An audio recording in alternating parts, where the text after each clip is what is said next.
toutes les choses qui peuvent venir comme ça à l'improviste. Et une fois qu'on arrive à planifier, il faut donner le temps qu'il faut et veiller à le faire. Bon, ceux qui ont des collaborateurs, ils peuvent aussi déléguer certaines tâches. C'est ce qui va les libérer pour aller vers l'essentiel. Je pense qu'on a récupéré si Mehdi.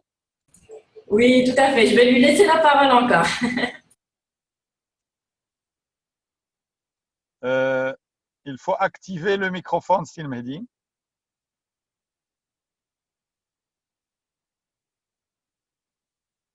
Il faut activer le microphone, s'il me dit, s'il vous plaît. Activé. Excellent. Voilà, je vous remercie. Youssef?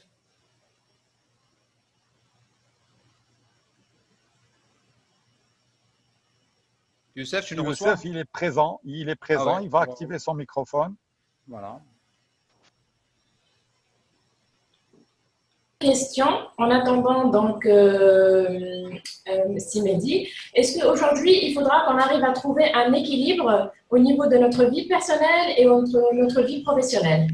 Très, très important cet équilibre. Qu'est-ce qui fait l'homme? On travaille pour nourrir sa famille, pour vivre. Alors, si on se tue dans le travail, où est la famille? Et à quoi ça sert le travail? Et il faut créer l'équilibre. Est-ce que vous arrivez à imaginer des personnes qui roulent avec des roues carrées? Ça ne marchera jamais. Donc, il faut que la roue soit vraiment circulaire, ronde. Voilà. Et aujourd'hui, créer cet équilibre, c'est justement avancer et profiter pleinement de la vie. Le travail, ce n'est pas juste parce qu'on doit travailler toute la journée et dormir le soir, mais c'est une opportunité pour se réaliser, se concrétiser et profiter pleinement de la vie en partageant avec les autres, en partageant des moments avec la famille, les amis. Donc, créer l'équilibre, c'est aussi donner à chaque chose sa part. Voilà comment ça se passe. C'est Mehdi? Très bien, je vous remercie. Donc, Monsieur Youssef, Oui. Qu'est-ce que l'estime de soi? Alors, pour la question d'estime de soi, elle peut se définir de bien des façons, vraiment différentes. Mais comme le définirait le commun des coachs, je pense, à mon avis, qu'elle consiste à s'aimer, à se respecter soi-même, à se mettre à la première place et à répondre à ses propres besoins. Elle consiste à s'accorder la considération que l'on mérite en toutes circonstances. Y a-t-il une façon efficace ou un exercice pour le faire? Tout à fait. Je peux vous donner un exemple vif. Alors, imaginez avec moi une personne en face de vous que vous aimez profondément, quelqu'un qu'on a toujours le plus vif plaisir de rencontrer et de lui parler, que l'on ne souhaite rien autant que passer un temps avec elle, que l'on pense à elle avec tendresse et qu'on s'efforce à tout faire pour lui plaire. Cette personne bien aimée est la plus importante du monde à nos yeux. Et nous cherchons à tout faire pour qu'elle le sache. À présent, mettez-vous à la place de cette personne et agissez exactement de la même façon vis-à-vis de vous-même. Voilà ce que l'estime de soi. S'aimer, prendre soin de soi-même. Tous les facteurs extérieurs à nous-mêmes sont éphémères et transitoires parce qu'ils ne sont pas nous et on n'a aucune garantie de les conserver. Cela est beau être la façon normale de faire pour tout le monde, mais c'est faux, c'est vraiment très faux, car tout change en permanence. Alors pourquoi lier notre estime de nous-mêmes à des facteurs qui nous échappent? Pour rappel de ce que j'avais dit la dernière fois, les seules choses dont nous avons la maîtrise sont la façon dont nous percevons nous-mêmes et les actes qui découlent de ces mêmes sentiments. Voilà. On entend souvent parler d'égoïsme quand on aborde le sujet de l'estime de soi. Est-ce que vous pouvez clarifier la différence qui existe entre eux? Ah, tout à fait. Ben, j'aimerais avant tout vous passer la parole, alors clarifier le point de l'égoïsme concernant cette ambiguïté qu'il y a entre l'estime de soi et l'égoïsme. Ben, l'estime de soi n'est pas égale à l'égoïsme, contrairement à ce qu'on dit, car l'égoïsme est l'attachement excessif et à soi-même qui fait que l'on recherche exclusivement son plaisir et son intérêt personnel. Et je souligne les deux mots qui sont très importants et qui font toutes ces différences. sont excessifs et exclusivement. Donc, c'est ce qui fait toute la différence entre l'estime de soi et l'égoïsme. Ce n'est pas pour rien que dans la pyramide de Maslow, il vient au-dessus des besoins d'appartenance et juste avant les besoins d'accomplissement. Effectivement, pouvez-vous nous en dire un peu plus sur la pyramide de Maslow et qui est Maslow? Bien sûr, Abraham Maslow reste une référence pour de nombreux psychologues dans le monde entier. Il est connu dans la psychologie du travail pour ses études sur la motivation, souvent représenté par une pyramide dont il faudrait montrer les degrés un par un pour atteindre la pleine satisfaction des besoins. En premier lieu, on a à la base les besoins psychologiques ou plutôt physiologiques tels que la faim, la soif. Ensuite, les besoins de sécurité et de protection, tels que le désir d'un toit ou d'une bonne assurance. Ces deux aspects assurent la survie physique d'une personne. Puis viennent les besoins d'appartenance, besoins sociaux qui reflètent la volonté de faire partie d'une famille, d'un groupe ou d'une tribu. Ensuite arrivent les besoins d'estime de soi, et c'est là notre sujet d'aujourd'hui, qui permettent de se regarder dans le miroir le matin avec un sourire pour les besoins psychologiques. Et enfin, bien sûr, apparaissent au sommet de la hiérarchie les besoins de s'accomplir. Voilà. Je vous remercie. Et bien sûr, pour faire le point pour l'épisode prochain, comme on fait à chaque fois, alors puisque Maslow fait ses études par rapport à la motivation, ça sera notre sujet pour le prochain épisode, Inch'Allah. Ah ben super, super. Merci beaucoup, Monsieur Youssef. Avec plaisir. Merci, c'est Youssef pour l'intervention. Je voudrais juste rajouter, pour un peu simplifier, parce que vous avez de très très belles choses. L'estime de soi, c'est juste une évaluation de soi-même faite par qui? Par nous-mêmes. C'est comment on se voit. Et les personnes qui disent qu'ils ont une faible estime d'eux-mêmes, c'est que c'est des personnes qui n'arrivent pas à se valoriser et qui ne se connaissent pas suffisamment. Merci pour tout le savoir que vous avez partagé. Merci. Merci à vous aussi pour l'éclaircissement. Alors, j'ai l'honneur d'accueillir Mariam Abourajan, directrice commerciale du cabinet Lincoln & Newman Associates. Merci Mariam d'avoir accepté notre invitation. Donc, j'aimerais pouvez-vous nous parler de vous, Mariam Abourajan, si vous voulez vous présenter, s'il vous plaît. Présentez-vous. Oui, merci Silmedi. Merci chers participants à la conférence. Donc là, je vous parle directement du cabinet Lincoln & Newman Associates. Pour ceux qui me connaissent, je suis Mariam Abouraja. Pour ceux qui ne me connaissent pas, je suis Mariam Abouraja encore, directrice commerciale du cabinet Lincoln & Newman Associates. J'ai un master en management des entreprises. J'ai vécu 16 ans en France. Après, j'ai décidé de retourner au Maroc où j'ai rejoint le cabinet Lincoln & Newman Associates. Pour précision, Lincoln & Newman Associates est un cabinet de recrutement, formation et conseil.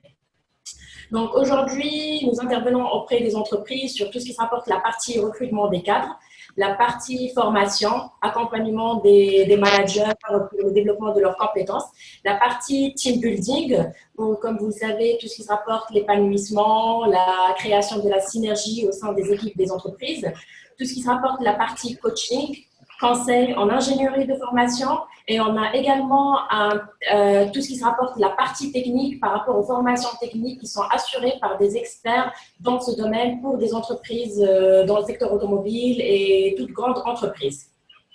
Merci beaucoup. Alors, si je suis une entreprise, pourquoi passer par un cabinet de recrutement? Très bonne question, Silmedi. Donc, comme je l'avais précisé, Lincoln & Newman Associates a plusieurs pôles d'activité, à savoir le recrutement, la formation, le conseil, le team building. Par rapport à tout ce qui se rapporte la partie recrutement, comme vous avez dit, pourquoi aujourd'hui l'entreprise doit passer par Lincoln? Déjà, donc, ça facilite. Aujourd'hui, nous disposons des experts dans le domaine du recrutement qui assurent un accompagnement auprès des entreprises dans leur mission de recrutement, que ce soit au niveau de la sélection des candidats, des entretiens, des tests de personnalisés, des tests de personnalité qui sont réalisés par nos experts. Donc, chaque domaine, que ce soit dans le domaine informatique, dans le domaine management, dans le domaine des soft skills, dans le domaine du développement commercial, on a plusieurs tests qui sont disponibles et on accompagne les entreprises dans tout ce qui rapporte la recherche du meilleur profil. Donc, en leur soumettant donc, plusieurs candidats, une short list, on peut dire, de 3 à 4, 5 candidats, avec un compte rendu pour chaque personne. Et notre mission également consiste à accompagner les entreprises dans la période d'intégration des candidats auprès des entreprises pour s'assurer que le candidat est bien au sein de l'entreprise et qu'il a trouvé le job qu'il cherche et que l'entreprise est satisfaite par rapport au candidat. Est-ce que les candidats peuvent vous solliciter directement? Oui, bien sûr, bien sûr. Notre rôle principal, on est aujourd'hui proche, que ce soit au niveau du candidat et que ce soit au niveau des entreprises. Parce que notre rôle ne consiste pas uniquement à accompagner les entreprises, mais aussi à accompagner les candidats qui cherchent un nouveau job, en leur donnant les conseils, en les accompagnant dans la rédaction de leur lettre de motivation, dans la réalisation de leur CV. On fait généralement ici au cabinet des ateliers, des ateliers de formation par rapport à la recherche d'emploi, par rapport aux CV, par rapport les entretiens d'embauche. Et on intervient également auprès des écoles, que ce soit des écoles privées, des universités, pour donner des conseils aux candidats qui sont en train aujourd'hui à chercher des emplois et qui sont aptes ou qui sont en période de recherche d'emploi, ou bien des candidats qui veulent changer aujourd'hui de métier et qui veulent avoir des conseils par rapport au marché du travail en général. Donc, je vois toute l'importance du cabinet de recrutement qui est en quelque sorte un pont entre les entreprises et qui sont ceux qui offrent d'emploi et entre les demandeurs d'emploi. Donc, on est en fait l'intermédiaire entre le candidat et le recrutement. On doit satisfaire à la fois l'entreprise et satisfaire à la fois le candidat. Parce que notre rôle, c'est le bien-être des deux parties, le candidat et l'entreprise. Et quels sont les avantages de passer par votre cabinet de recrutement, Lincoln & Newman Associates? Déjà, c'est l'expertise. Parce que moi, en tant que directrice commerciale, je rigole. Non, déjà, il y a l'expertise de nos consultants qui sont des experts du domaine de recrutement aussi, par rapport à notre sérieux du travail, par rapport à la rapidité à répondre aux entreprises, parce qu'aujourd'hui, les entreprises cherchent un partenaire fiable, un partenaire qui les accompagne, qui les conseille sur tout le domaine de recrutement, de A à Z, par rapport à la rédaction de la fiche de poste, par rapport aux entretiens, à leur donner des conseils, par rapport aux candidats, notre avis par rapport aux candidats, suivre le candidat par rapport à l'intégration. Et aussi, aujourd'hui, on est tout fiers parce que tous les clients avec lesquels aujourd'hui on travaille, ils ont témoigné par rapport à la capacité de Lincoln à répondre à leurs besoins et à satisfaire leurs besoins en recrutement dans les meilleurs délais et en respectant toutes les normes qui sont définies par les entreprises. Je vous remercie infiniment pour votre intervention, Mariam Abourajan. C'est un plaisir. Si vous avez besoin d'un cabinet de recrutement de renom, donc n'hésitez pas à contacter Lincoln & Newman Associates. Donc voilà, j'aimerais passer la parole à Serachid Chahid pour nous parler de votre expérience. Donc je sais que vous étiez un ancien responsable des ressources humaines et directeur des ressources humaines. On aimerait un peu mieux connaître ce métier. Donc là, on sort du cabinet de recrutement et on va du côté de l'entreprise. Serachid, qu'est-ce que c'est qu'un responsable de recrutement? Qu'est-ce que c'est qu'un directeur de recrutement? Quelles sont ses missions, leurs missions et quelles sont leurs tâches quotidiennes, hebdomadaires, mensuelles, annuelles? Serachid? Merci beaucoup. Et déjà, moi, je félicite les entreprises qui font appel à des cabinets de recrutement ou de formation parce qu'aujourd'hui, quand une entreprise veut recruter, ce n'est pas la personne qu'elle cherche, c'est beaucoup plus une compétence qu'elle cherche. Et donc, le responsable de recrutement d'entreprise, c'est quelqu'un qui va chercher donc, cette compétence auprès d'un prestataire qui a une base de données, qui a ses tests, qui connaît les candidats et qui sait offrir vraiment le bon profil. On est à la recherche d'un bon profil. Et quand on parle d'un bon profil, c'est cette adéquation entre la compétence et le poste. Hein. Lorsqu'on fait un recrutement, on recrute parce qu'on a besoin de compétences. Et puis, quand le cabinet fait aussi de la formation, c'est qu'on a besoin de développer les compétences de nos collaborateurs et on a envie un tout petit peu d'aller sur un niveau très important. Aujourd'hui, la compétitivité qu'il y a entre les entreprises, elle passe bien sûr par un bon produit, mais passe aussi par des collaborateurs d'un niveau de compétence assez élevé. Et c'est ce qui fait la différence aujourd'hui. Donc, plus vous avez des compétences au sein de votre entreprise, plus ces personnes-là adhèrent à votre philosophie, adhèrent à vos valeurs, plus ils vont donner le meilleur d'eux-mêmes. Et je pense qu'aujourd'hui, une bonne partie d'entreprises recrutent, mais on ne fait rien pour un tout petit peu, je dirais, intégrer les nouveaux collaborateurs pour les retenir et les accompagner. C'est rare où je vois un directeur ressources humaines qui, après avoir recruté quelqu'un, va le voir le premier mois, après 3 mois, après 6 mois et pourquoi pas après une année au niveau à la date d'anniversaire de recrutement. C'est un accompagnement.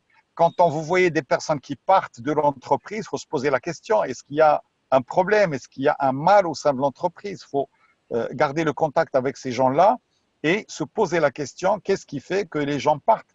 Vous connaissez, il y a des turnovers parfois dans des entreprises et c'est alarmant, mais on ne se pose jamais la question pourquoi ces personnes partent. C'est important de se poser cette question et d'aller chercher, parce qu'aujourd'hui, créer une bonne ambiance au sein de l'entreprise, c'est bien. Que fait le responsable ressources humaines au sein de l'entreprise? Eh bien, il met à la disposition de l'entreprise les compétences nécessaires. Si vous parlez du DRH, aujourd'hui, le DRH, on parle d'un business partner, c'est quelqu'un qui est partenaire en affaires. Si demain, on a un projet, on voudrait construire une usine, eh bien, le DRH, il va faire de son mieux à ce que le jour du démarrage de l'usine, il y ait tous les recrutements nécessaires, toutes les compétences sont là.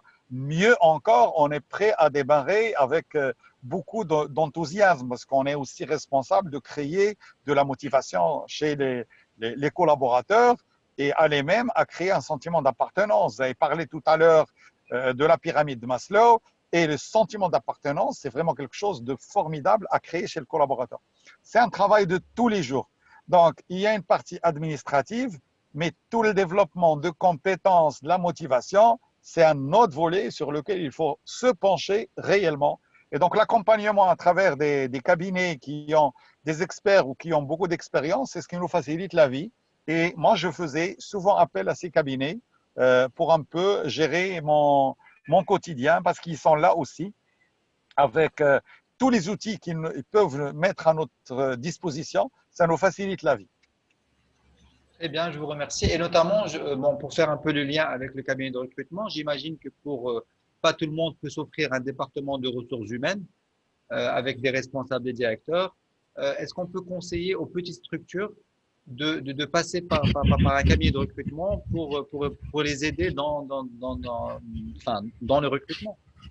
Alors, ce que nous faisons aujourd'hui, c'est qu'on peut même accompagner les PME ou les PMI, on peut les accompagner même à mettre en place un service ressources humaines et à les accompagner à profiter vraiment de cette expertise pour qu'ils puissent un peu instaurer toutes les règles ressources humaines bien comme il le faut.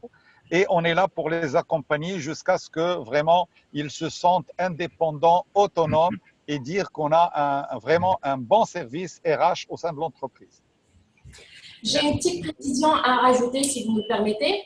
C'est que par rapport à ce qu'a dit M. Chahid, c'est par rapport à votre question, s'il m'a dit, si les entreprises aujourd'hui, les petites PME ont recours à des cabinets, oui, parce que des fois, même dans des petites PME, des fois, ils n'ont qu'un responsable ressources humaines. Donc, il doit gérer toute la paperasse de l'entreprise, que ce soit la partie paye, la partie recrutement, la partie formation, la partie donc administrative. Il n'a pas le temps aujourd'hui de faire tout ce qui se rapporte, la sélection de CV, de faire les entretiens téléphoniques, les entretiens physiques, de faire un contrôle de référence par rapport au candidat. Donc, c'est là aussi où un cabinet de recrutement peut intervenir pour accompagner ce responsable, lui faciliter la tâche, faire les entretiens, faire le sourcing des CV, faire les entretiens téléphoniques, physiques, et par la suite, lui présenter donc uniquement les meilleurs candidats qu'il juge, sachant que la décision finale reste à l'entreprise. C'est l'entreprise, le candidat, le cabinet, pour préciser,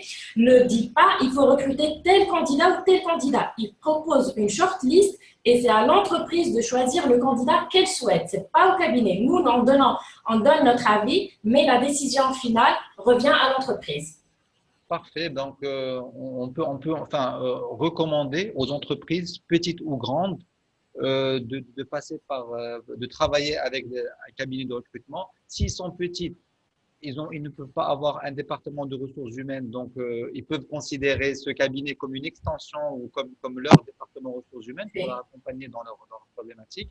Si ce sont des grosses entreprises, j'imagine qu'ils recrutent notamment les entreprises du secteur de l'automobile, où on a dit, comme vous avez dit, c'est Rachid, il y a un grand turnover, et aussi on trouve des usines où il y a plus de 2000 employés.